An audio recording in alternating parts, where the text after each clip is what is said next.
Mi Gym en Casa, episodio 373.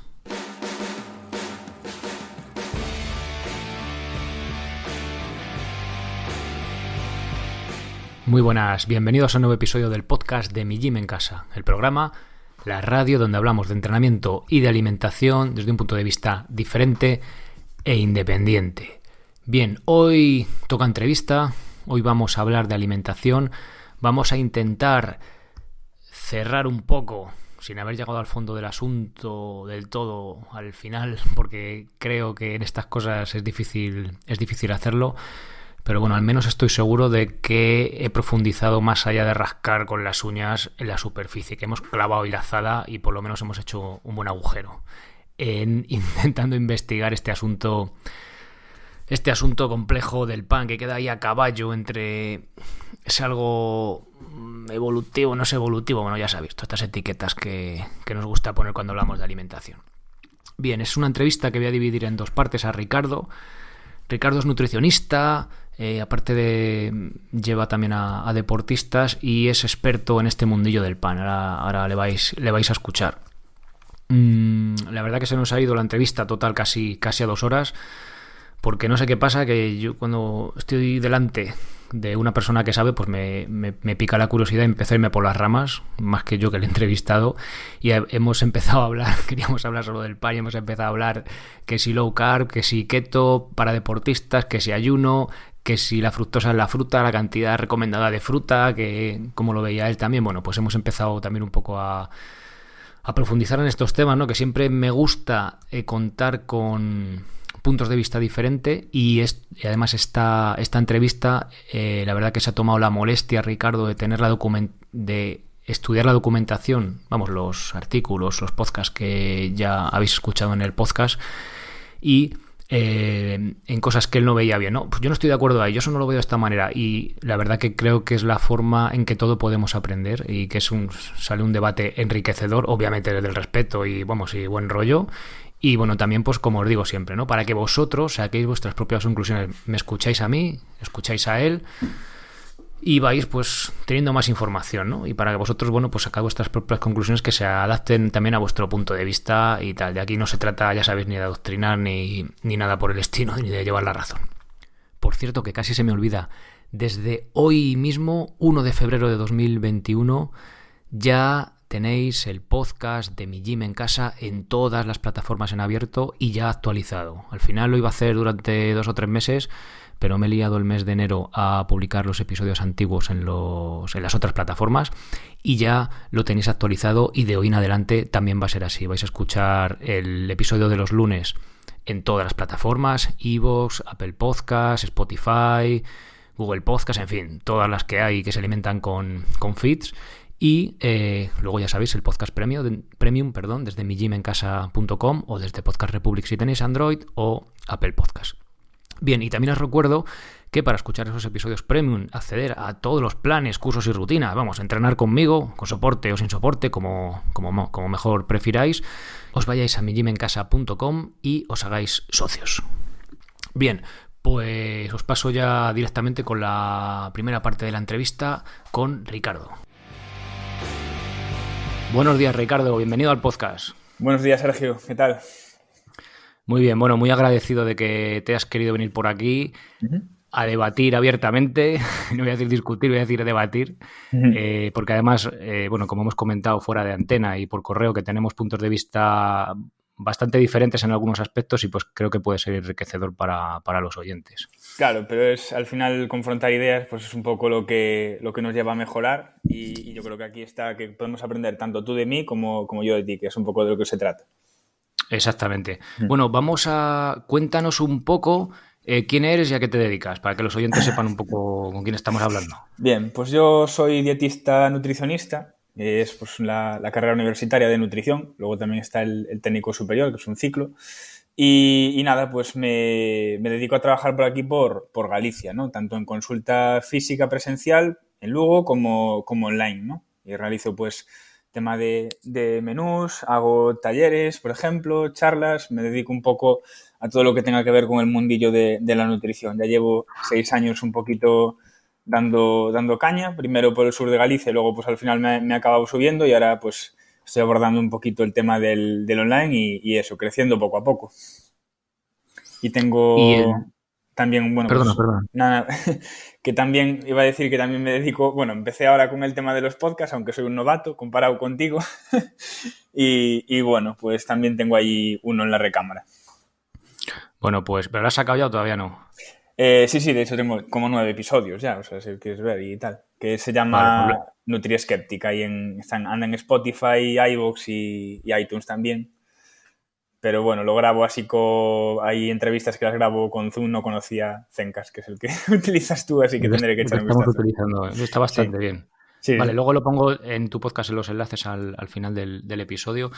Quería también, como va a haber bastante debate en la entrevista, quería ver un poco, o sea, presentarnos el sesgo de cada uno. O sea, voy a empezar yo, o sea, el sesgo, el punto de vista, ¿no? Sí, Del que partimos. guay. A ver, yo tengo un punto de vista, bueno, como has visto ya en los correos que hemos intercambiado, veo la alimentación, bueno, el estilo de vida y todo, desde el punto de vista evolutivo. Uh-huh. Es decir, cuanto más tiempo llevemos expuestos o nos estemos alimentando de un tipo de alimentos, nuestro cuerpo lo va a saber asimilar mejor, ¿no? Cuanto menos tiempo, cuanto más industrializada esté la comida, ya meto la palabra que luego habrá debate, probablemente menos adaptados estemos, ¿no? El extremo en este caso sería, pues, una alimentación paleolítica, dieta paleolítica y tal. Luego está el tema de los cereales, a ver qué procesado tienen, que es un poco el tema central de la entrevista, el pan, las harinas. Y bueno, en función de eso, pues el punto de vista mío es claro, es decir, cuanto más moderna, entre comillas, ¿no? Porque es una palabra un poco ambigua, sea la comida, es probable que estemos menos adaptados a ella, ¿no? Esto así de marco de referencia está muy guay, pero si no profundizamos, pues al final se queda todo en teoría, ¿no? Uh-huh. Bien, ¿cuál es tu punto de vista al respecto? A ver, yo realmente sí que veo que tiene un punto el tema de comer más limpio, más fresco, respecto pues a la comida más procesada o ultra procesada. Y es que va un poco por lo que puedes decir tú, lo de la adaptación, pero quizás no por esa vía exactamente, sino que yo creo que es más bien que las condiciones de vida actuales están repercutiendo, sobre todo negativamente, tema de estrés, tema de falta de actividad física y tal, en también cómo estamos reaccionando ante este tipo de alimentos nuevos, ¿no? Sí que es cierto que una característica común de los ultraprocesados, sobre todo, es pues el tema de que son hipercalóricos, hiperpalatables en este caso, muy altos en grasas y en azúcares, y esta sobrecarga energética, digamos que yo creo que es la que realmente está desequilibrando todo, ¿no? Lo que no podemos gestionar de manera clara, ¿no? Luego también hay otras pequeñas cosas, hay tipos de grasa que son mejores, otras peores y tal, y eso pues ya no solamente por el tema del peso, sino que va pues fastidiando un poquito el tema de las arterias, las va taponando, o por ejemplo pues puede hacer que en términos de epigenética pues se puedan expresar más pues un tipo de genes u otros. Por supuesto, esta contribución creo que es pequeñita, pero a lo largo de las generaciones pues puede influir, ¿no? Puede generar ciertas adaptaciones de tal manera que igual es una posibilidad, cosas que ahora pues en gran cantidad nos sientan mal, dentro de unos años no sea así, porque hemos desarrollado pues mecanismos de resistencia a eso. Es decir, la evolución también juega a nuestro favor en este sentido. Lógicamente, lo que estamos viendo es que venimos de un tipo de alimentación determinado y realmente ahora lo que estamos haciendo es metiendo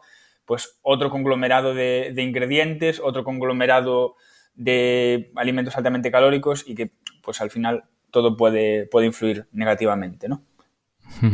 Sí, yo creo al final lo que has dicho, ¿no? Que es un conjunto de cosas, es decir, alimentación, ejercicio físico, estrés, no sé, mental, emocional, llamarlo, estar en el interior en vez del exterior, bla, bla, bla, son un montón de cosas. No sabemos exactamente qué peso tiene cada una y claro, es demasiado reduccionista el decir, no, esto es solo por la alimentación. Bueno, podemos debatir, ¿no?, sobre qué peso tiene y tal, pero determinante en cualquier caso, pues es muy difícil, ¿no?, sacar esas conclusiones. Claro, porque por ejemplo tú lo ves en atletas de élite, pues pueden llevar una dieta, bueno, atletas de élite o gente muy deportista, que igual lleva pues una peor dieta, pero son capaces de copar con ese tipo de dieta. Es decir, el metabolismo se vuelve más eficiente para ellos también, porque el músculo pues, es capaz de captar más glucosa, pues las vías metabólicas se aceleran. Es decir, hay ciertas cosas ahí que son como protectoras. Entonces, ¿es un problema tanto de la comida per se? ¿Es un problema de el ejercicio físico sobre todo y de nuestra mentalidad?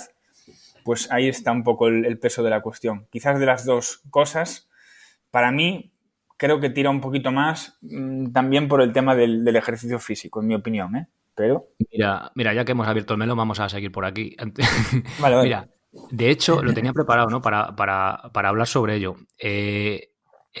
Yo también pienso que también tiene que ver más el ejercicio físico. ¿Por qué? Voy a explicarlo a mi punto de vista de forma sencilla. Uh-huh.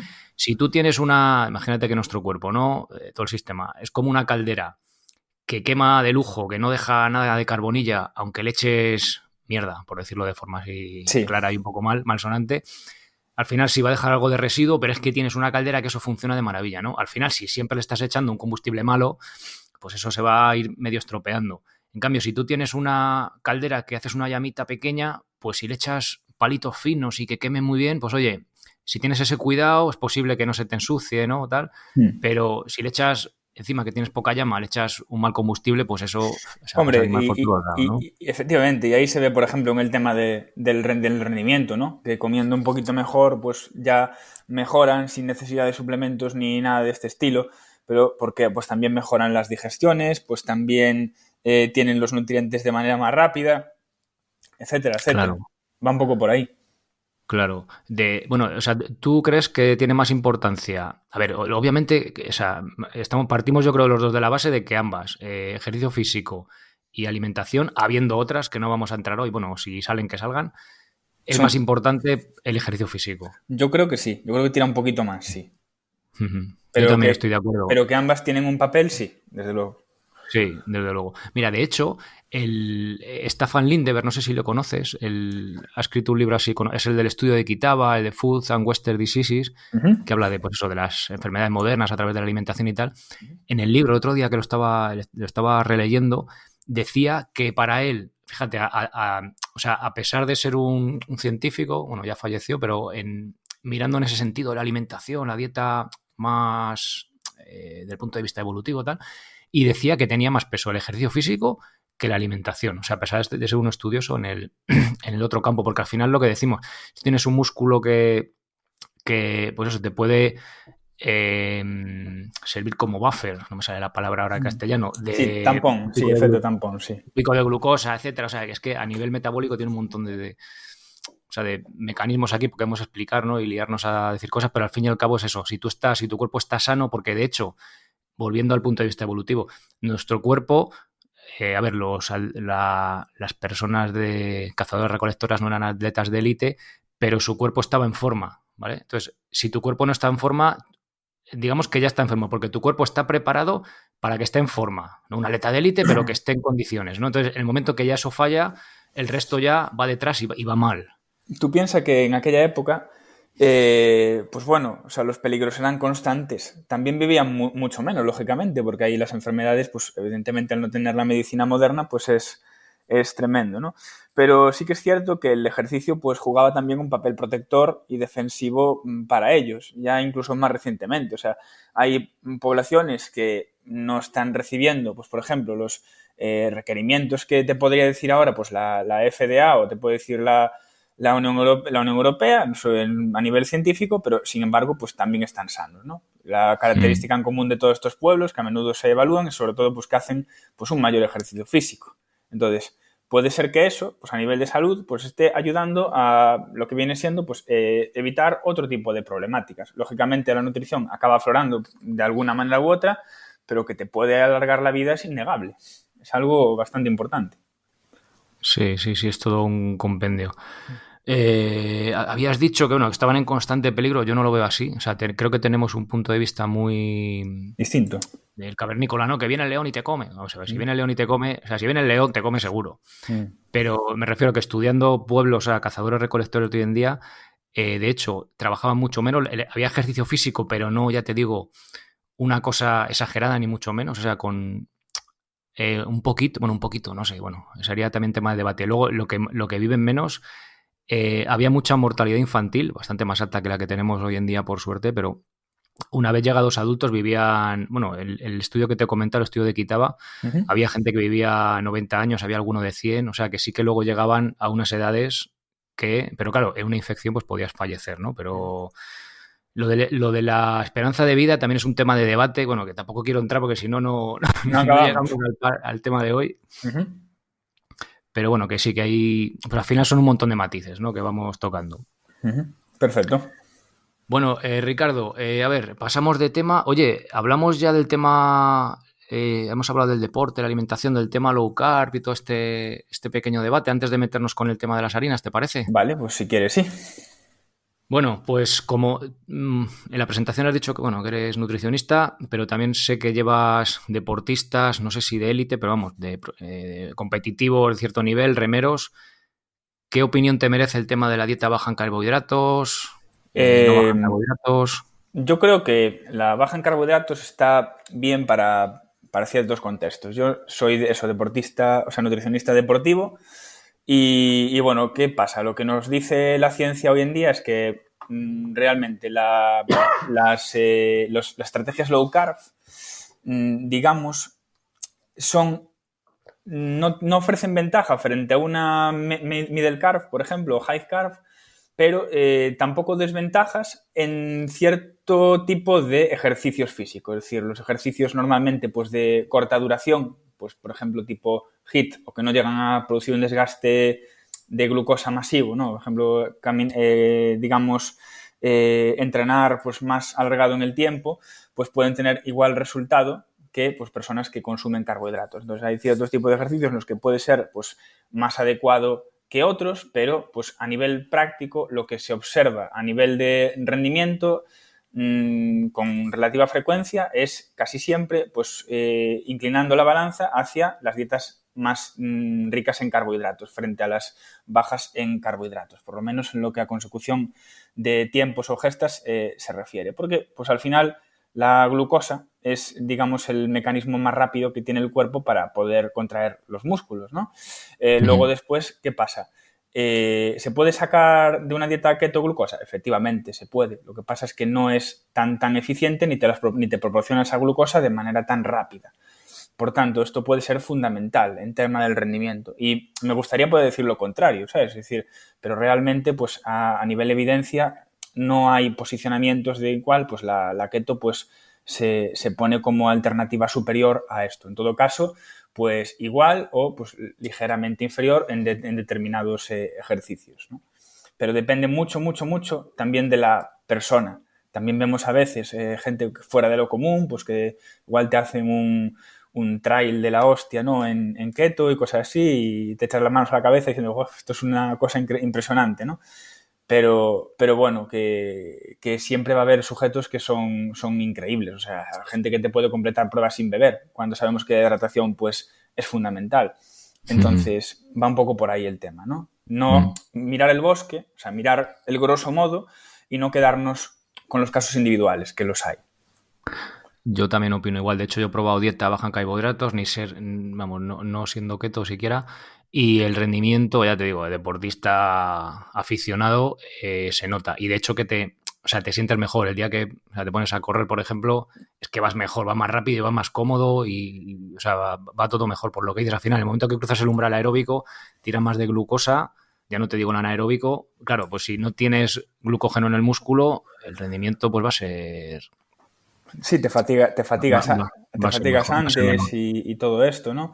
Y si te interesa el tema, pues incluso también... Yo estaba el otro día en Instagram y sacó Francis Holloway, que es otro nutricionista deportivo argentino, no sé si lo conoces. No lo conozco. Pues enlazó un vídeo de un médico argentino, Diego Martinelli, Y estaba hablando de una cuestión que está viendo él, en lo que viene siendo en consulta, de gente que por llevar pues cosas como el ayuno a nivel extremo, aclarando que el ayuno pues se refería a más de 16 horas, ¿vale?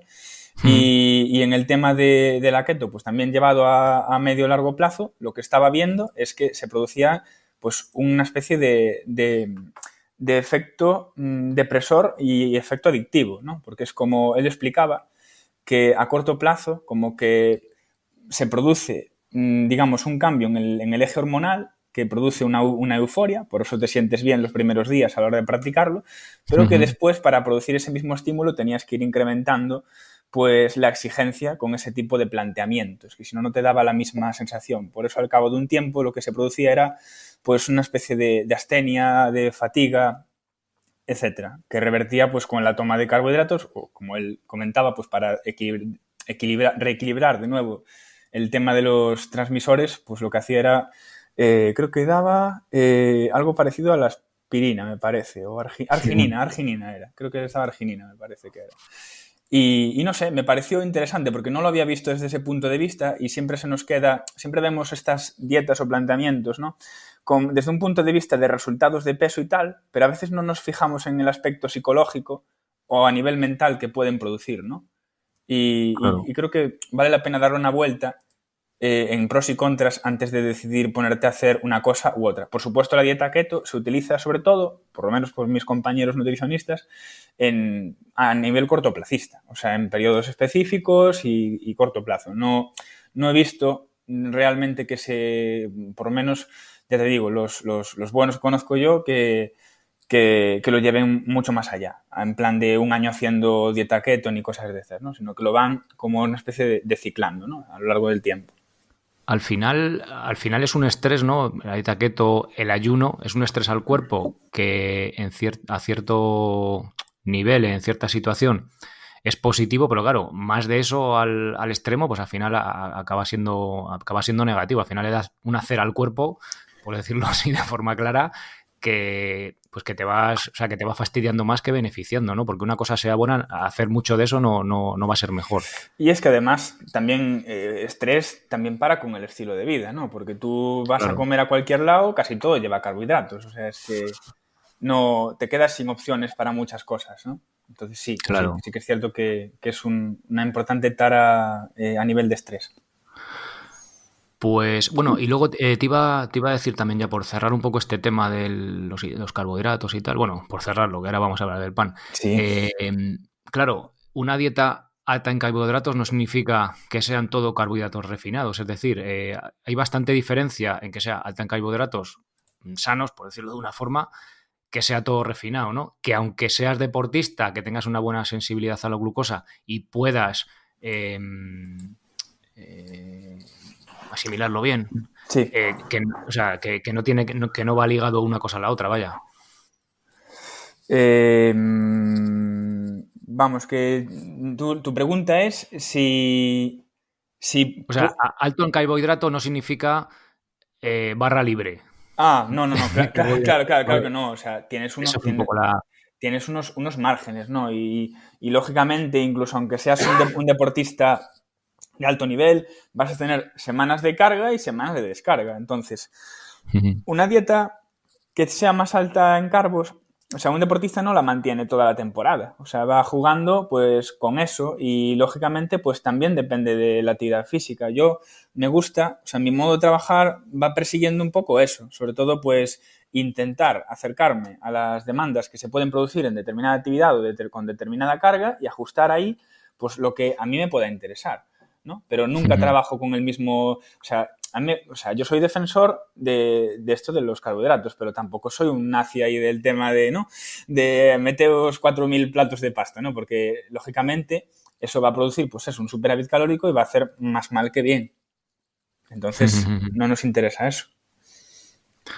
Claro. Bueno, vamos a entrar, venga, con el tema ya del pan aquí a saco a debatir, que al final todavía no hemos casi discutido ni nada. Esto es muy aburrido. Ok. A ver,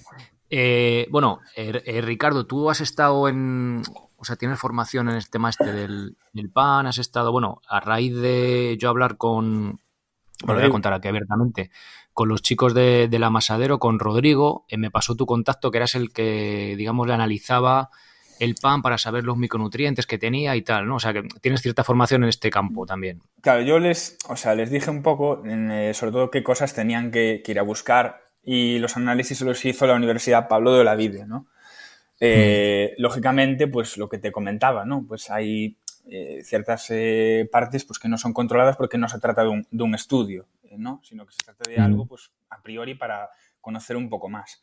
Pero sí, yo les aconsejé, pues desde mi tiempo que estuve en la cátedra del pan y del cereal de la USC, de la Universidad de Santiago, de aquí en Lugo, porque empecé a hacer pues la tesis, al final la dejé, me decanté un poquito por la consulta al final y lo dejé ahí a medias. La cosa para la investigación no están precisamente bien a día de hoy, pero bueno, pude conocer, sobre todo una cosa que me llevo muy importante es que pude conocer todo lo que es la cultura del pan, que aquí en Galicia tiene una fuerza impresionante, no sé si conoces, pero bueno, tenemos fama de buenos panaderos, de buen pan, y me llevo pues de viaje por toda Galicia. Entonces fui preguntando a panaderos, viendo obradores, viendo un poco la historia del pan y de las harinas aquí y la percepción de cada uno, ¿no? Entonces me hice una idea Bueno. y me llevo buenas experiencias de aquellas, sí. Vale, pues un poco, vamos a empezar con la historia del pan. Un poco ¿cómo decirlo? Iba a decir mi esguince mental en todo esto del pan, es decir, vale, la dieta evolutiva mola mucho, tal, tiene sentido por salud, pero mi abuelo, que llevaba un estilo de vida, o sea, ha vivido 93 años, de hombre de campo y tal, se comían 1 kilo de pan todos los días. Digo, joder, es que esto no puede ser tan malo como en principio lo pintamos, ¿no? Calorías vacías, tal. Entonces, sí que es verdad que el pan que comían nuestros abuelos, o los que oyentes más jóvenes, ya tu bisabuelo quizá, no era el mismo, tenía poco que ver con el que tomamos actualmente. Hacemos un repaso, Ricardo, de pues el pan que se empezó a consumir quizá antes del Neolítico incluso, ¿no? Con semillas silvestres hasta nuestros días, y vamos viendo, vamos un poco a ver la historia y luego vamos a meternos en tipos de cereales, molienda, etcétera, profundizando más, ¿te parece? Vale, pues perfecto. Venga. Pues vamos a ver. El primer pan del que tenemos constancia, bueno, a nivel arqueológico, pues se encontró más recientemente ahí en Jordania, hace 4.000 años antes de Cristo. De hecho, pues salió publicado en papers, pues ya te digo, pues hace cuestión de 2 años, ¿no? Y bueno, este pan, digamos que se dejaba levar o levedar al aire, ¿no? O sea, ellos hacían la mezcla con agua y con la masa y lo dejaban al aire libre y, claro, normalmente quedaba con una especie de galleta dura. Pero cuando las levaduras hicieron un acto de presencia, pues ese pan levó y adquirió otro tipo de consistencia, ¿no? ¿Qué pasa? Que después se utilizó esa masa sobrante para ir haciendo pues más pan. ¿Por qué? Porque las levaduras quedaban ahí, en la masa. Entonces se utilizaba para otras maneras de hacer el pan, ¿no? Que son la masa madre, ¿no? O la masa madre se podríamos decir que sí, que es lo que llamamos hoy la masa madre, ¿no? O sea, la masa madre es un conjunto de no solamente de levaduras, sino también de bifidobacterias y tal, ¿no? Lo que tenemos hoy en día es, se está recuperando la masa madre, lógicamente, pero tenemos sobre todo la levadura comercial, la levadura de panadero, que por sí no tiene nada peligroso ni nada por el estilo. Lo que pasa es que, claro, la masa madre le daba un carácter ácido y un carácter aromático al pan y unas características que no le da la levadura, ¿no? Entonces, ¿qué pasa? Por ejemplo, incluso en estudios con gluten, respecto a la tolerancia bueno, para ver cómo se toleraba el gluten y tal, y estas cosas, y ver la composición en el pan, se vio que, por ejemplo, la masa madre reduce la cantidad de ese gluten y mejora la tolerancia en pacientes pues celíacos, por ejemplo. Entonces, ¿qué pasa? Porque hay se digiere en parte ese gluten, ¿vale? Entonces, eso podría tener pues características muy, muy, muy deseables. Luego también, pues esas bacterias producen pues cierta cantidad de vitaminas del grupo B. Entonces también puedes tener un pan más enriquecido al respecto, ¿no? ¿Qué pasa? O sea, están producidas por el proceso de fermentación. Efectivamente, las bacterias Qué interesante. producen esas vitaminas. ¿Qué pasa? Que después hay que tener en cuenta pues que en esa masa luego se va a cocer. y el calor, pues en cierta medida destruye una cantidad importante. Vemos las diferencias que hay, pues, de una harina respecto a un pan.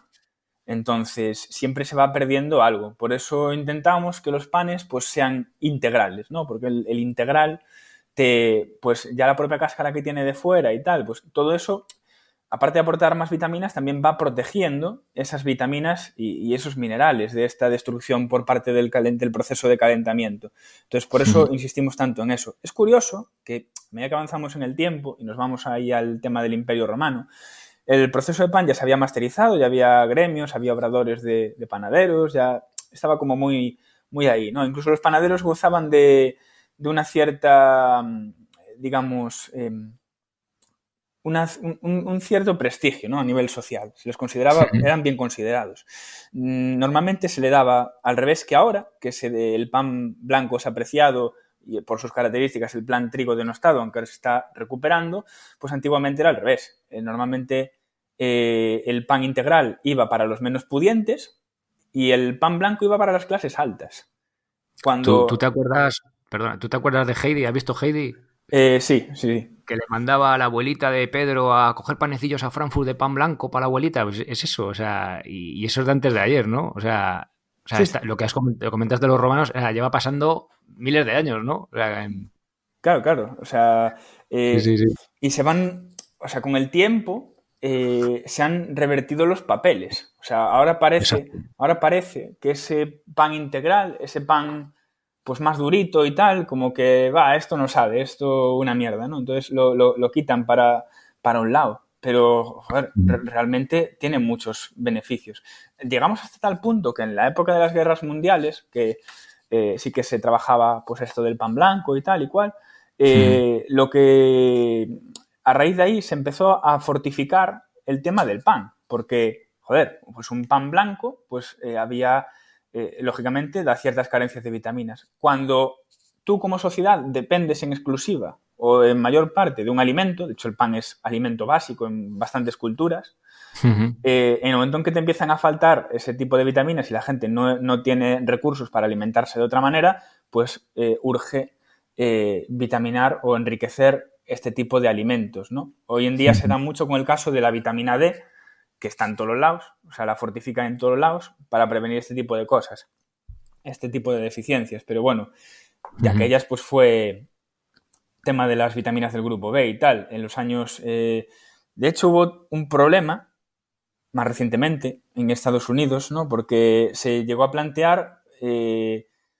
pues un parón a este tema de las vitaminas, porque a partir de los 50 hubo una especie de baby boom por vitaminar todo, entonces todo iba orientado a la suplementación de vitaminas. ¿Y qué pasa? Que se empezaron a ver cosas del exceso de vitaminas. O sea, muchas veces no es mejor, sino que puede llegar a ser perjudicial. Estos postulados, por ejemplo, se ven mucho en la pseudociencia que se conoce como nutrición ortomolecular, en la cual pues persigue un poquito este tipo de preceptos y de las cuales pues seguramente te sonará, por ejemplo, Herbalife. Pues Herbalife promulga este tipo de ideas, ¿no? De suplementar todo porque te faltan vitaminas y tal. Hoy en día, con la situación que tenemos, no es tan común que falten, digamos, que tengamos problemas de hipovitaminosis como en el contexto de las guerras. Normalmente es al revés. Sí que pueden faltar pues micronutrientes específicos que siempre pueden faltar, ¿no? Pues vemos, por ejemplo, el tema de la vitamina D, que siempre ha faltado. Lo vemos, por ejemplo, en casos como el hierro, sobre todo en público femenino, pero eso siempre estuvo ahí. Entonces, es un poco así. Hemos ahondado desde una época X hasta ahora. Y también, hablando de las guerras mundiales, y creo que con esto ya te voy a dejar hablar porque si no me hago un monólogo. No, sigue. Yo ahora te voy añadiendo. Claro, o sea, en la Primera Guerra Mundial, por ejemplo, fue cuando se empezó a introducir cosas como el tema del pan de molde. Que el pan de molde, pues la característica que tenía era que se conservaba más tiempo que el pan normal, ¿no? Entonces, por la combinación que tenía de azúcar, de grasa o de, por ejemplo, otros antioxidantes como el tema del ácido cítrico, ¿no? Entonces, pues gracias a eso, la ración, la energía básica que necesitaban esos soldados, pues era suministrada. Entonces, todo tenía un porqué antes. El problema es que ahora el contexto es distinto y tampoco tenemos ni el mismo grado de actividad física ni las mismas carencias y no es la misma historia. Entonces no podemos aplicar un baremo de decir esto es imprescindible o esto no, sino que tenemos que aplicar un depende a la gallega. Sí, depende de nuestro contexto actual. Efectivamente. Vale. A ver, cuando estábamos hablando, bueno, antes de la entrevista, ¿no? Que teníamos ahí el tema de debate, bueno, lo primero que has comentado, el primer fósil de pan, bueno, o sea, ¿se puede decir fósil de pan? ¿Está bien dicho? No lo sé. Sí, bueno, sí. Más de 4.000 años, claro, al final el tema de la alimentación en cuanto a fósiles hay un sesgo carnívoro, es decir, es mucho más fácil encontrar por la propia naturaleza, ¿no? Del fósil, de un trozo de hueso mordido que ves que lo han comido hace miles de años que un vegetal, ¿no? Porque se degrada mucho más fácil. Entonces, bueno, lo que hemos encontrado hasta ahora tiene 4.000 y pico años, pero a saber, ¿no? De cuándo vendrá, no lo podemos saber. Eso lo hacen con el carbono 14 pero ya te digo, hay un margen importante. De hecho, en el 4.000 justamente te entraría casi dentro de lo que viene siendo, hablando que hablabas antes del Paleolítico, pues entraría dentro del siguiente periodo del Paleolítico, que sería como el Mesolítico, que era el que iba justo después. Y ahí la gente, algunos, todavía eran en parte esos cazadores-recolectores. Entonces, ahí crearía un poquito de cisma, de debate, frente a lo que es el planteamiento paleo, ¿no? O sea, habría que echar un ojo a ver esas fechas exactas, a ver en qué te puede caer o en qué no. Sí, hablamos con Miriam Cubas, que estudia este tema. Hablamos hace varios meses con ella de esto, ¿no? Que fue una cosa gradual, que fue poco a poco, depende de la zona, etcétera, etcétera, etcétera, ¿no? Que al final es un poco más anecdótico, porque si era paleolítico, mesolítico o tal, al final pues, realmente de peso, pues es que tampoco tiene mucho, ¿no? Saber si era un periodo u otro, o sea, por etiquetarlo, pero más allá no, creo que no tiene mucho más importancia, ¿no? Sí, yo creo que también, sí. Entonces, bueno, con los romanos, que eran unos expertos en pan, tenían un montón de tipos de... O sea, cuando pasaban el cedazo y tal, bueno, estuve leyendo un poco, la verdad que es una pasada. O sea, lo molían además el mismo día de hacerlo, imagino que, no sé si por las vitaminas o por algo, o sea, bueno, imagino que por las vitaminas no, porque no se habían descubierto, pero yo creo que ellos ya sabían que había que molerlo fresco. ¿Decías algo, Ricardo? Perdona. Sí, que yo creo que eso obedecía también más al tema de las características, de la apreciación, ¿no? Lo que te decía yo antes de que era un bien importante, querido, el tema del pan blanco, muy apreciado. Entonces buscabas como consumirlo en su mayor expresión. Y no es lo mismo hacer un delay en el tema de la molienda y tal, buscando esa frescura, pues que dejarlo estar pues unos días ahí en repisa o lo que tú quieras, ¿no? Entonces es un poco ese concepto. De hecho, hablaba con un molinero hace ya tiempo y me decía que había panaderos que querían que no estuviera recién molido, que llevara, no sé si X semanas o algo así, porque si no era, no sé, la característica X, pues no les gustaba, ¿sabes? Que dependiendo también un poco del tipo de pan que vayas a hacer o yo qué sé. Bueno, y luego el tema, comentabas de las guerras mundiales, tal... A mí mi abuelo también me contaba que cuando fue la guerra civil, pues que tenía que ser pan negro, pues por escasez y tal, y que, joder, que era un fastidio y tal. Bueno, el tema anecdótico de puntos concretos de guerras y tal, a ver, desde romanos y tal, se ha utilizado la molienda a piedra, ¿no? Con molinos hidráulicos, molinos eólicos. Con la industrialización se pasó al... ¿Cilindro? Al cilindro, exacto, que no me salía, cilindro. Acero inoxidable, imagino que sería. Bueno, en principio era hierro. De hecho, había mucha viruta de óxido de hierro en las harinas y alguna contaminación por ahí, ¿no? Pero se pasó al acero, sí. Bueno, y cuando se pasó ahí ya sí que se fue capaz de hacer la harina refinada, sobre todo por la importancia de... O sea, aquí creo que es importante, luego si quieres lo profundizamos, el tema de un grano más fino, ¿no? Que se asimila mucho más rápido, puede ser más problemático por el tema de el diabetes, ¿no? Mayor pico de glucosa, etcétera, que ahora si quieres lo debatimos. Y luego también en la molida a piedra sí que es verdad que el germen es más difícil eliminarlo, pero con el refinado si lo eliminamos por completo es más fácil distribuirlo porque ya no se enrancia al no tener esa parte grasa del germen, pero tiene menos micronutrientes, ¿no? Y bueno, este es un poco el argumento que yo he traído al podcast, bueno, y que tú que tú me rebatías de Weston Price, que se perdía la vitamina E, que era muy valiosa. en su contexto, y ahora lo miramos si quieres, y al igual que Michael Pollan decía, ¿no? Pues que la industrialización de nuestra comida es una de las principales causas, además de la falta de ejercicio, de las enfermedades crónicas, ¿no? Que pues son, bueno, según la OMS, principales causas de mortalidad, siendo el 63% de las muertes. A ver, no es que sea causa-efecto, pero sí que todo va sumando en esa dirección, ¿no? Sí. ¿Qué opinas? Que tú no estás de acuerdo.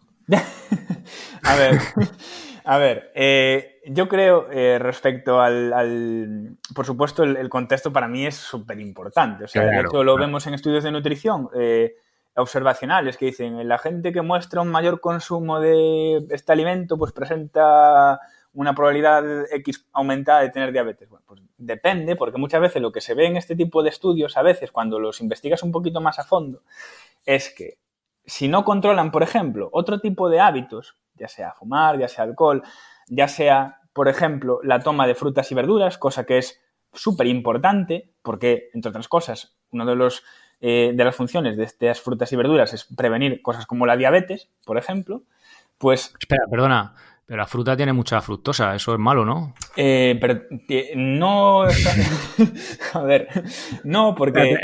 Luego lo retomamos, perdona, que te corto y si no, no... Perdona, Vale, luego te lo pregunto otra vez. Es que eso da para tema también. A ver, entonces, realmente cuando tienes algo que te está protegiendo, por ejemplo, pero no lo tienes en cuenta, igual estás cogiendo a un grupo de población pues que la mayoría pues no consume frutas y verduras, cosa que pasa mogollón en esta sociedad occidentalizada, con el tema que llevamos. Entonces puedes sacar la conclusión de que consumir ese alimento pues puede asociarse con eso. ¿Qué pasa? Que de un estudio observacional tú lo que tienes que irte es a un ensayo clínico para ver si efectivamente eso, y en condiciones pues de un buen consumo de tal y cual, o con diferentes grupos de poblaciones con distintas maneras de alimentarse, pues produce ese efecto o no lo produce. ¿Qué pasa? Eso es mucho más caro que hacer pues una simple observación, ¿no? Entonces, cuando hablamos de esto, de los riesgos, de tal y cual, siempre hay que coger las cosas con pinzas. Igual que, por ejemplo, tampoco te suena el estudio este de la carne, ¿no? Que hubo hace poco que decía que Sí, que daba aumentaba. cáncer y Sí, tal y sí, cual. sí. Vale, que realmente Observacional también. lo que se estaba refiriendo ahí era sobre todo al tema de los embutidos. El tema de la carne magra per se, pues, o el tema de la ternera o esto, de primera mano, pues no vieron esa asociación de esa manera, ¿no? ¿Qué pasa? Que es una asociación. Es decir, yo puedo consumir carne, yo puedo consumir embutidos de cuando en vez y no tener ese tipo de riesgo porque pues me ejercito o porque, ya te digo, porque mi plato es mayormente verdura y me preocupo por eso. Ahora bien, si mi alimentación es arroz y pollo, típica dieta de gym, pues vamos a poner un ejemplo, arroz blanco y pollo, Sí. pues, joder, pues lógicamente eso no va a estar balanceado. Y lo que decías antes de los picos estos de tema de glucosa y tal. Tú, por ejemplo, realmente, antes, yo como nutricionista deportivo pasé por varias fases, pero al principio sí que le daba mucha importancia al tema del índice glucémico, se lo sigo dando en determinados contextos, pero es que este índice glucémico para población general no es tampoco tan concluyente, porque se ve que hay poblaciones con un índice glucémico alto que están saludables en ese sentido, ergo, por ejemplo, los japoneses, ¿no? Entonces, hay muchas otras cosas que influyen dentro del índice glucémico. Puede ser la fibra, puede ser la propia proteína, que lo disminuyen. Entonces, como digo, no vale la pena centrarse sobre todo en un alimento si no estás teniendo en cuenta lo demás, porque a efectos prácticos no comemos arroz blanco solo. O no comemos, bueno, a ver, el pan blanco, tal como es la sociedad, seguramente haya gente que agarre curruscos y cosas de esas y los coma así a palo seco, ¿no? Eso sí puede pasar, pero normalmente sueles acompañarlo con cosas. Y esas cosas modifican totalmente, radicalmente, el efecto que tú podrías esperar de ese alimento aislado.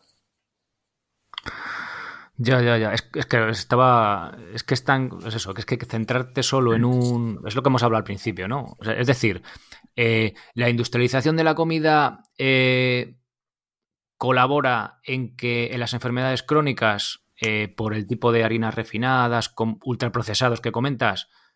Sí. Eso está relacionado con las causas de muerte y tal. O sea, con las mayores causas de mortalidad y tal. Pero claro, es lo que hemos hablado. ¿En qué porcentaje?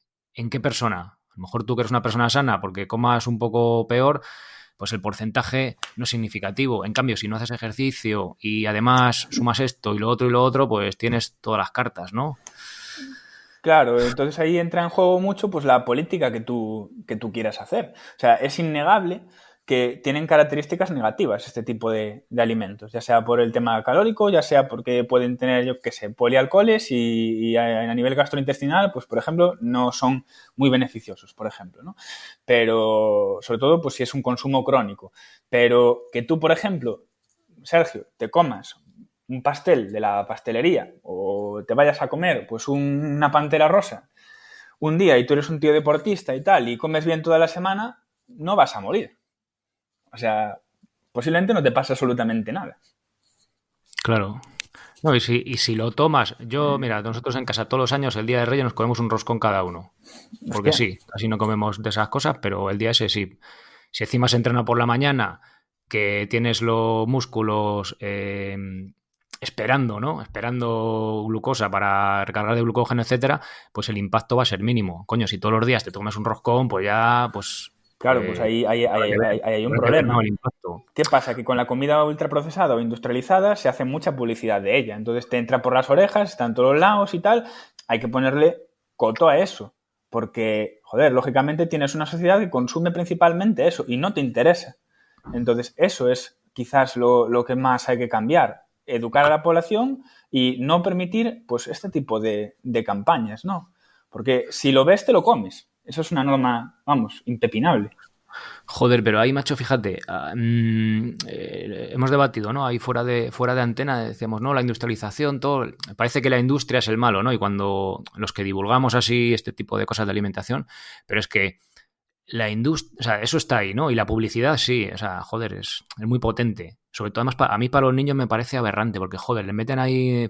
Pero bueno, si tú demandas, o sea, si tú compras cosas saludables, es decir, no sé, producto que sea, al final la industria va a producir eso, ¿no? Para también, o sea, quieren ganar dinero. Entonces, Y ya se está viendo. Se implantó hace poco el Nutri-Score, que es el sistema este etiquetado por colores, seguro que te suena.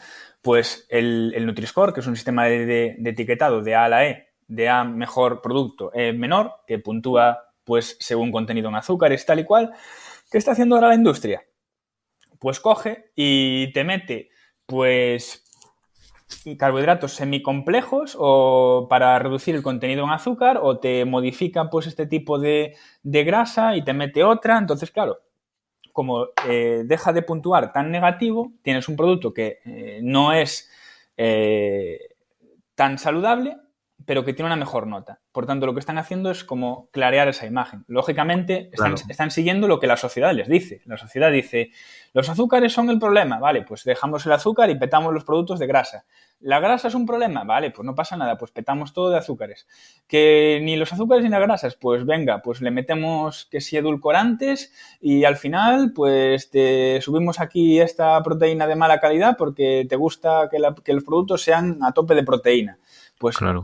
Este es el tipo de problema que hay. Cuando la solución pasa, o sea, muchas veces cógete una sartén y cocina un poco, por favor, porque es tan sencillo como eso. Claro, o sea, yo a lo que voy, mira, podemos aquí debatir que si más paleo, que si menos, que si el pan para arriba, el pan para abajo, pero al final, es decir, si tú comes alimentos, o sea, pues lo que dices, ¿no? Tú a lo mejor podrás decirme que si un poco más de proteína o de menos y tal, o ni eso, pero si tú comes alimentos, y además nosotros tenemos que ser responsables de lo que compramos y de lo que comemos, ¿sabes? Porque parece, y de verdad que no estoy de acuerdo en que infle la industria de azúcar, los productos que hace y tal, pero es que yo como no consumo ese tipo de cosas, o lo consumo a veces esporádicamente, pues es que, o sea, que estoy cubierto, porque yo cuando voy a comprarme una penca de acelgas, pues es que eso no le pueden, ¿sabes? Tendrá menos nutrientes o más, pero... Claro, tú, o sea, es responsabilidad individual, cosa que, bueno, ya estamos viendo hoy en día que falta, todo el tema del coronavirus y demás, ¿no? Pero bueno, o sea, tú, por ejemplo, si tú al votar te haces responsable de lo que votas, que eso es importante, en este tema el consumo también es importante. Tú si quieres un pequeño cambio, tienes que hacer un esfuerzo. Igual que, por ejemplo, si quieres mejorar el medio ambiente, pues empieza a reciclar algo o busca productos que no vengan envasados, juega un poco con eso. O sea, digamos que el cambio empieza por nosotros mismos. La sociedad es muy difícil de cambiar a nivel global, porque tienes que poner a mucha gente de acuerdo. Y estamos viendo en este país, pues, por ejemplo, que es muy difícil ese tipo de cosas. Lo vemos a nivel político todo el rato. Entonces, lo que tiene que haber es eso, pequeños cambios y que la gente vea que las cosas son posibles, que te vean dando ejemplo y finalmente, pues, ir normalizando este tipo de situaciones, ¿no? Porque es lo mismo que dar fruta a los niños, por ejemplo, y que venga, pues, un padre o una madre a comentarte de que estás maltratando a tu hijo porque no le das chetos, por ejemplo. ¿Sabes? Que a veces se escuchan comentarios de este tipo, ¿no? De cómo es lo normal, darles chocolate cada 2x3, darles tal y cual, pues que tú intentes otro tipo de cosas, se ve raro, se ve mal. Entonces, igual, si tú y otros 3 padres empezáis a cambiar eso, quizás el raro sea el que le da el chocolate, que está en su derecho de dar chocolate. Ahí yo no digo nada más. Pero simplemente, pues, dar ese ejemplo y acabar con estos comentarios de esto es bien o esto es mal o tal, sino simplemente dar opción a la diversidad y a la responsabilidad poco a poco. Y educar desde pequeño. Mira, nosotros en el cole, por ejemplo, tienen los almuerzos saludables, ¿no? Pues es un día fruta, otro día que si un yogur, lácteo, otro día un bocadillo, tal, para que no lleven, lo que dices tú, ¿no? Mierda de esta, de que si la pantera o lo que sea, o sea, bollos de estos. Y son ellos, porque además ahora como les dan puntos, y si vienes andando, un punto, hacen así como un juego, ¿no? Sí. Pues están los niños súper picados y entonces son los niños, o sea, el niño, porque en nuestra casa, pues no, ya te digo, se come de esa forma, de eso esporádicamente. Tampoco está prohibido, porque, oye, también es como darte un capricho. Pero hay casas en los que lo normal era darle pues el bollo, lo que sea, ¿no? Al niño en el almuerzo, y ese niño el que pide la fruta para, ¿sabes? O sea, el niño educa al padre, ¿sabes? Claro, y de ahí el interés también en, por ejemplo, en que haya charlas de nutrición en los colegios, justamente para que los niños entiendan el valor de la buena nutrición. Que normalmente, incluso a pesar de que el niño lo pide, hay cierta resistencia por parte de los padres, porque algunos padres llegan a pensar que el hijo va a quedar desnutrido o que le va a faltar calorías o energía porque está en un periodo de crecimiento. Eso es uno de los mitos más comunes, ¿no? Que claro, el niño, por proporcionalmente necesitar una tasa de nutrientes mayor por superficie, y aclaro, por superficie, le tienes que dar calorías como si fuera un mamut. Es decir, no, claro. Joder, o sea, lógicamente al tener menos volumen que nosotros, pues van a estar aumentadas las necesidades, pero eso no significa que la cantidad supere en varias órdenes de magnitud pues lo nuestro, ¿no? Entonces hay que tener pues un poco de cabeza. Educación, al final es lo que decimos, ¿no? Si como padre no te preocupas o ya vas arreado de tiempo de todo y es que en la tele mira de crecimiento, no sé qué especial para crecer, no sé qué tal, y pues al final como que no te da de sí la vida, ¿no? Yo entiendo también a gente que no tiene tiempo o las ganas de formarse en esto, ¿no? Pero es que al final es un poco responsabilidad, en fin. Uh-huh. Bueno, continuamos, que nos vamos de tema cada 2x3 del trigo. Vale. Venga. Si quieres, oye, vamos a el tema este de la fructosa de la fruta. Sí, lo abordamos rápido, a ver.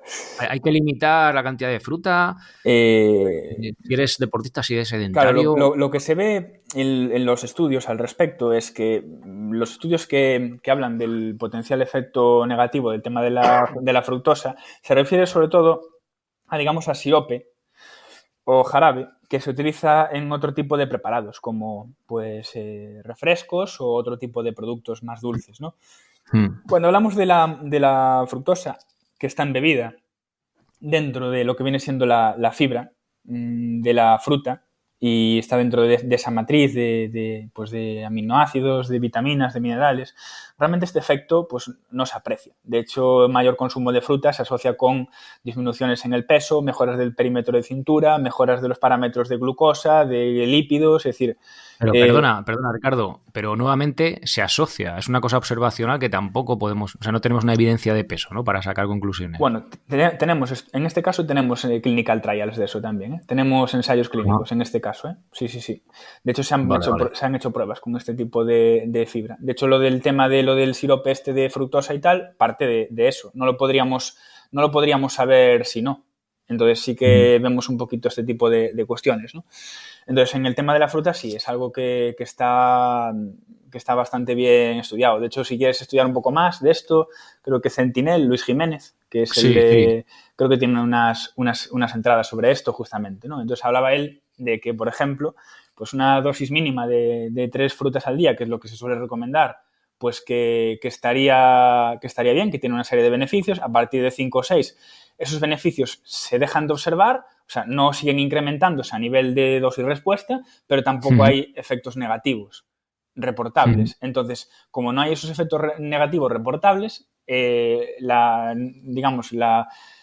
sentido común nos dice como la fruta es saciante, te lleva a comer menos de otros productos que pueden ser más insanos para ti, ergo, por ejemplo, esos dulces de los que hablábamos, y además te ayuda, porque además eso se vio en otro ensayo clínico, a, digamos, generar mayor esfuerzo para procesarlo, mayor energía por parte del cuerpo a nivel termogénico, pues lo que hace es ayudarte en esa pérdida de peso también, ¿no? Entonces, es positivo, es positivo en general. Pero tú pondrías ya como de casos prácticos que vas teniendo, o sea, que tienes tú en tu experiencia, es decir, vale, de 3 a 5, pero por encima de ahí esos carbohidratos, que también el fructosa al final es carbohidrato, ¿no ves mejor cambiarlo por almidón? Es decir, patata, arroz, un pan bueno. Es que es lo que te decía yo, como estamos hablando con el tema de la fibra de la fruta, eso te funciona prácticamente como si fuera un carbohidrato complejo, es decir, se absorbe muy, muy, muy lentamente. O sea, no es como si te tomas azúcar de mesa así a palo seco. Sí. Entonces, claro, por eso decimos que hay que potenciar eso y que sea la base de la pirámide. Mi experiencia con gente es que en cuanto empiezan a meter fruta, e incluso ad libitum, o sea, que no les marco límite con ello, pues bajan peso cagando leches, ¿no? Entonces es muy, muy, muy importante, incluso mencionando esto, ¿no? El tema de que la gente dice, es que la fructosa me va a dar más tejido adiposo, tal. Bueno, pues en sujetos que entrenan gimnasio, más tipo culturismo y tal, lo que yo aprecio es que, pues, al tomar este tipo de frutas, pues bajan el porcentaje de grasa también. De grasa corporal. Y esto, pues ya te digo, queda como anécdota mía de lo que veo, pero lógicamente si viera otro tipo de cosa, pues te lo iba a decir. Te iba a decir, mira, Sergio, pues a pesar de lo que dicen las recomendaciones oficiales, pues esto no funciona. Pero realmente lo que vemos es que sí, que tiene una utilidad muy grande. Y ya también como fuente de vitaminas. O sea, como te está aportando esas vitaminas y al final, pues tener un buen equilibrio vitamínico también, por ejemplo, potencia las vías metabólicas de los glúcidos, de los lípidos, de las proteínas. Es decir, tu metabolismo va a ser más eficiente con eso, sin necesidad de tomar un suplemento vitamínico externo. Por eso hay que verlo como lo que es, fuentes de vitaminas. ¿Tú recomiendas fruta a lo que te sacies? En principio sí. Luego hay ciertos casos en los que hay que mirar, pues cada caso de forma individual, porque hay gente pues que igual, como todo en esta vida, llevado al extremo, pues puede ser un poco preocupante. Hay gente que, a ver, es difícil de imaginar, pero hay gente que se come 1 kilo de cerezas de una sentada. ¿Me explico? No, para mí no es tan difícil. Entonces, joder, si te comes 1 kilo de cereza de una sentada, posiblemente vas al baño también bastante rápido y bueno, pues puede desplazar, pues por ejemplo, un consumo de proteína bueno, porque te has saciado y no tienes hambre en 4 horas. Pues si ya tienes un peso tirando a bajito y te interesa otro tipo de objetivos y tal, o proteger el músculo y esto, pues puede que no sea lo más adecuado. Pero como te digo, eso ya depende dentro de lo que viene siendo el consejo individual de cada persona. De cada uno, claro. Yo a nivel personal veo que por más de 5, claro, te sacia mucho, pero luego a la hora de entrenar, pues sí que ya... Vas pesado. Que otro tipo de alimento, sí, pesado y que no tengo el combustible, vamos a decirlo, que te da a lo mejor un almidón, ¿sabes? Para recuperar y... La cantidad de carbohidrato en un almidón es mucho mayor. O sea, claro. 100 gramos de fruta a lo sumo son 10 o 15 gramos, pues igual 20 en caso del plátano, pero estamos hablando que 100 gramos de arroz son 70 o 80 gramos. Claro, entonces, mucho más. Ojo. Bueno, Ricardo, volvemos al pan, que nos vamos por las ramas, pero oye, vamos ya, si quieres, a aportar datos, ¿te parece? Y a ver diferencias de cada, de cereales, de harinas, de moliendas y tal, ¿vale? Para ir un poco aterrizando todo y viendo datos más objetivos, ¿te parece? Vale, vamos allá luego. Primero, diferencias según qué tipo de cereales, porque tenemos, cereales y tipos de trigo también, que ahora hay un montón, ¿no? El trigo normal, pero que si es el trigo este de espelta, o que si es una semilla de no sé qué, o el trigo negrillo, o que si es de centeno. ¿Qué diferencias principales podemos encontrar? Aquí acaba la primera parte, apenas nos hemos metido en el tema del pan, pero ya os prometo que en la siguiente vamos a datos concretos, historia del pan, vamos a ver diferencias según qué tipo de cereales, como habéis escuchado, en cuanto a molienda, según tipos de harina, integral, normal, enriquecida, viendo pruebas de laboratorio de diferentes harinas que podemos encontrar, que esto es muy importante. De hecho, el año pasado ha habido un cambio brutal en cuanto a cosas prácticas y palpables, es decir, en cuanto a la harina que podemos encontrar en el súper, ¿no? La integral. Hay una especie de cosa ahí un poquito que todavía no está del todo claro en cuanto a etiquetado, porque hay como una especie de moratoria, pero sí que es muy importante, ¿vale? Porque esto hace un año y pico para atrás tenía muy poco que ver la harina integral del súper con la que vamos a poder comprar hoy en día, ¿no? Y que creo que es un detalle importante. Y luego, a juicio de Ricardo, pues cuál es el tipo de harina más saludable, cómo hacer el pan también más sano y cómo hacer ese pan que esté bueno, que al final, pues los que tenemos peques, pues a veces dicen, mira, majo, el pan integral te lo vas a comer tú, sabes que a mí no me gusta. Bueno, pues ya sabéis, ¿no? Lo que pasa, que hay a veces una diferencia entre lo que es sano y lo que está rico, ¿no? Bueno, en fin, ya sabéis. Bien, os dejo, si queréis saber más sobre Ricardo, su web, ricardoestevez.es, en las notas del episodio lo tenéis, su cuenta de Instagram y también tiene un podcast, como os ha dicho, NutriSkeptic, os dejo en las notas del episodio para que podáis ir ahí si os apetece. Venga, y vamos ya a la segunda parte de la entrevista. Os recuerdo que es una parte premium, ya sabéis, como el segundo podcast de todos los lunes, así que venga, los que ya seáis socios podéis ir a migymencasa.com y los que no también, de ese botón amarillo os hacéis socios para escuchar este podcast premium, todos los que vienen, todos los que están ya grabados, los que están por venir, accedéis a todos los planes, cursos y rutinas, ven, tenéis ahí un sinfín de cosas. Así que venga, apuntaros, lo podéis escuchar desde ahí o ya sabéis desde el feed premium, desde si tenéis Android Podcast Republic o si no, pues desde la aplicación de podcast de iTunes. Por cierto, antes de que se me olvide, me gustaría preguntaros si sería de vuestro interés un curso que hiciéramos con Ricardo de cómo hacer pan. A ver, pan obviamente entiendo que con harinas integrales, que al final es más difícil, ¿no?, que con las otras, pero cómo hacer un pan sencillito, con un buen fermentado, como vamos a ver en el siguiente podcast. Entonces, si fuera de vuestro interés, me gustaría que me lo dijera, ya sea a través del apartado contactar en migymencasa.com o en el grupo de Telegram, ¿vale? Para darle una vuelta y, pues, si os resulta interesante, pues traerlo también a la web. Así que venga, nos escuchamos ahora en la segunda parte. Ser responsable para ser feliz. Hasta ahora.